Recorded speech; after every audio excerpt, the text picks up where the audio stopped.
حضرت جنید بغدادی رحمۃ اللہ تعالی علیہ فرماتے ہیں کہ ایک رات میں نے حضرت سیدنا سری سکتی رحمۃ اللہ تعالی علیہ کے ہاں قیام کیا۔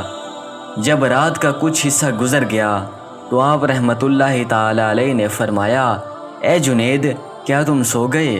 میں نے عرض کی، حضور میں جاگ رہا ہوں۔ فرمایا، ابھی ابھی میں نے خواب دیکھا ہے کہ میرے پروردگار عز و جل نے اپنی بارگاہ میں بلا کر ارشاد فرمایا، اے سری، کیا تو جانتا ہے کہ میں نے مخلوق کو کیوں پیدا فرمایا؟ میں نے عرض کی، اے میرے خالق عز و جل، مجھے نہیں معلوم۔ اللہ سبحانہ و تعالی نے ارشاد فرمایا، میں نے مخلوق کو پیدا کیا تو سب نے مجھ سے محبت کا دعویٰ کیا۔ پھر میں نے دنیا کو پیدا کیا تو 10,000 میں سے 9,000 میری محبت سے غافل ہو کر دنیا کی محبت میں کھو گئے۔ پھر میں نے جنت کو پیدا فرمایا تو 1000 میں سے 900 میری محبت سے غافل ہو کر جنت میں کھو گئے۔ میں نے ان پر کچھ علامہ مصائب نازل کیے تو ان مصیبتوں کی وجہ سے 100 میں سے 90 میری یاد سے غافل ہو گئے۔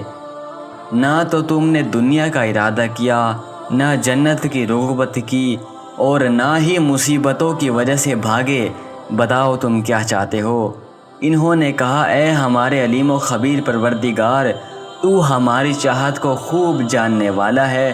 اللہ سبحانہ و تعالی نے ارشاد فرمایا، میں تم پر ایسی ایسی آزمائشیں اور مصیبتیں ڈالوں گا کہ جنہیں بلند و بالا پہاڑ بھی برداشت نہیں کر سکتے۔